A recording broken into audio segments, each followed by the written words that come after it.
Selamat pagi buat teman-teman SKP, SKK, SMA N13 Surabaya. Kembali lagi bersama Babang Tamfan di sini.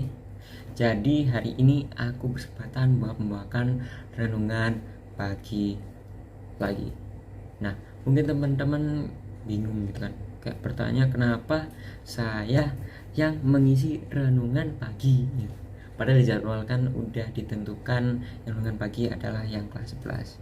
Nah, jadi kelompok kami ini terkena kendala oleh satu dan lain hal. Jadi maka dari itu hari ini yang membawakan renungan pagi adalah saya sendiri.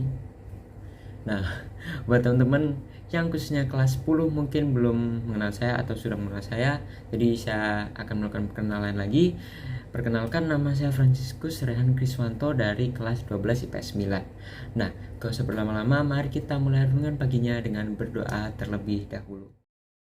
Selamat pagi Bapak, selamat pagi Tuhan.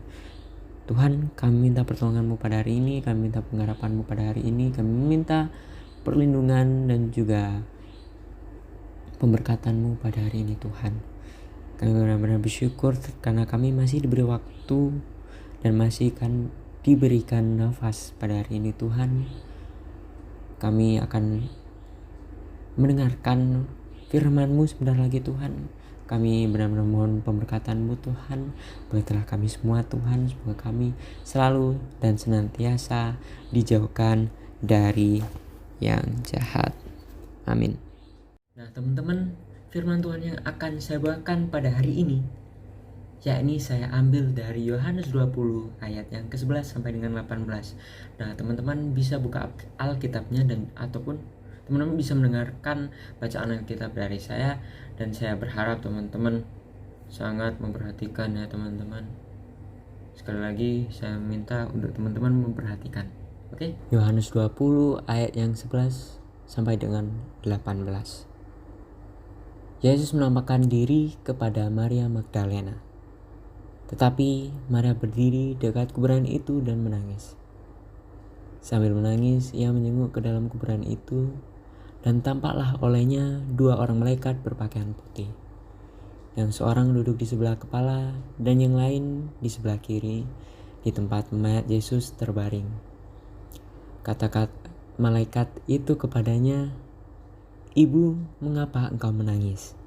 Jawab Maria kepada mereka, "Tuhanku telah diambil orang, dan aku tidak tahu di manakah ia diletakkan."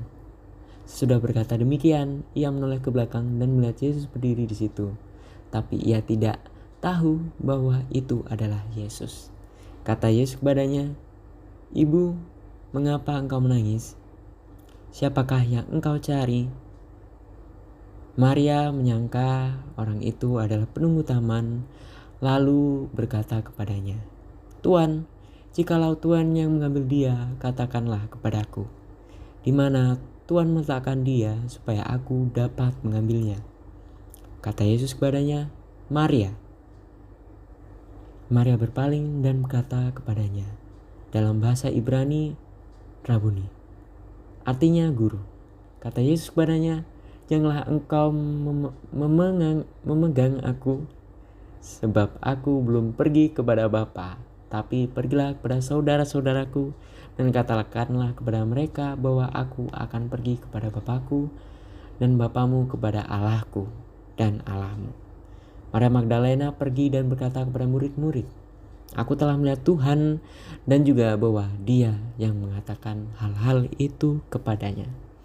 Amin. Teman-teman, ketika kita sedang dalam penderitaan, seringkali kita tidak mampu melihat Tuhan. Kita mencari kemana-mana keberadaan Tuhan. Di mana sih Tuhan? Mengapa Dia meninggalkan aku dan membiarkan ini terjadi kepadaku? Padahal seringkali kita yang tertutup karena kita lebih memilih fokus hanya pada kesedihan dan kecewaan yang kita rasakan, tanpa melihat adanya Dia yang menjadi terang dan sumber pengharapan. Seperti pada Injil hari ini, ketika kita sedih dan mungkin kecewa, mungkin kita menjadi lebih gegabah dan mudah sekali untuk berasumsi yang tidak benar. Kita bilang kita percaya, tapi seringkali itu hanya menjadi kata-kata semata. Kita fokus kepada kesedihan kita tanpa mau melihat Dia yang sebenarnya senantiasa mendampingi kita. Nah, teman-teman, Maria Magdalena ini kan terbatas ya. Namun dalam keterbatasannya, ia dipilih Allah untuk melihat Yesus pertama kalinya saat Yesus telah bangkit. Allah pun juga demikian memilih kita terlepas dari segala kelemahan kita ketika kita mengalami kehadiran Tuhan yang nyata. Kita diajak untuk mewartakan kepada sesama seperti yang dilakukan Maria Magdalena. Di balik keterbatasan kita, cinta Tuhan tak terbatas dan Ia dapat melakukan apapun untuk bisa memanggil kita kembali mendekat kepada Tuhan. Nah, teman-teman ingat nggak? Yesus itu rela mati di kayu salib untuk kita semua, supaya kita tidak lagi hidup untuk diri kita sendiri, tapi untuk Dia. Sama seperti Maria Magdalena, kita sudah terlebih dahulu dicintai dan diselamatkan oleh Tuhan. Lalu apa sih yang kita bisa lakukan untuknya? Maria Magdalena adalah pengikut Kristus yang setia. Rasa syukurnya sangat besar karena telah diselamatkan oleh Yesus Kristus dan tanpa takut untuk mengikuti Tuhan Yesus. Bahkan sampai wafatnya di kayu salib. Bagaimana dengan kita? Apa yang kita lakukan untuk mengungkapkan rasa syukur atas penyelamatannya bagi kita?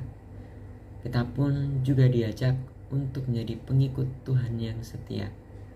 Walau harus menderita untuk sepenuh hati mencintainya, masa sih kasih sayangmu kepada Tuhan kalah sama kasih sayangmu kepada pacar? Bayangin kan? Kayak aneh gitu. Aku juga pernah kok teman-teman merasakan hal yang sama, yaitu mempertanyakan Tuhan ketika masalah sedang menerpa, ketika muncul beberapa problem di dalam kehidupanku, tapi aku mau untuk kembali lagi, untuk berserah lagi kepada Tuhan. Dan saya harap kepada teman-teman, semoga teman-teman juga mau kembali dan juga mau berserah lagi kepada Tuhan dan tetap berada di jalannya. Saya tahu mungkin problem yang teman-teman hadapi ataupun masalah-masalah yang sedang teman jalani mungkin berat, mungkin kayak kenapa sih Tuhan bisa sampai kayak setega ini memberikan percobaan kepada kita gitu kan. Tapi saya yakin pasti ada hikmah di balik segala cobaan yang telah diberikan oleh Tuhan. Jadi teman-teman sekalian, saya benar-benar meminta teman-teman, kalau misalnya teman-teman lagi ada problema atau lagi ada masalah ataupun apapun itu, semoga teman-teman bisa kembali lagi kepada Tuhan dan bisa lagi menerima dan menyerahkan kehidupan teman-teman sepenuhnya kepada Tuhan. Terima kasih buat teman-teman yang sudah mendengarkan renungan renungan pagi pada hari ini. Saya berharap teman-teman nanti saat pembelajaran teman-teman dapat fokus dalam pembelajarannya. Terima kasih buat teman-teman yang udah menyempatkan waktunya. Dan sebelum menutup renungan pagi pada hari ini, sebaiknya kita berdoa terlebih dahulu. Tuhan Yesus, terima kasih atas renungan pada hari ini Tuhan. Kami benar-benar berterima kasih dan bersujud syukur menyembah-Mu Tuhan. Hanya dalam nama-Mu kami benar-benar bisa berserah Tuhan. Tuhan, sebentar lagi kami akan melaksanakan kegiatan belajar mengajar. Berkatilah kami Tuhan, semoga kami selalu diberikan fokus agar kami dapat menerima pembelajaran yang akan diberikan oleh guru kami pada nantinya Tuhan. Berkatilah juga guru-guru kami yang akan memberikan materi-materi pada hari ini Tuhan. Kami benar-benar terima kasih juga Tuhan atas hari ini dan atas malam tadi Tuhan, karena Kau telah menjaga kami dan memberkati kami Tuhan. Dalam nama-Mu kami menyembah dan mengucap syukur. Haleluya. Amin. Terima kasih buat teman-teman yang udah meluangkan waktunya untuk melihat dan juga mendengarkan renungan pagi pada hari ini. Saya minta maaf jika ada salah kata ataupun dengan bagi saya ini materinya kurang atau kurang gimana, atau mungkin ada banyak kesalahan. Ya cuman gitu aja sih. Ya benar-benar terima kasih buat teman-teman yang udah meluangkan waktunya. Jadi ya sekian dari saya, dan sekian juga renungan saya pada hari ini.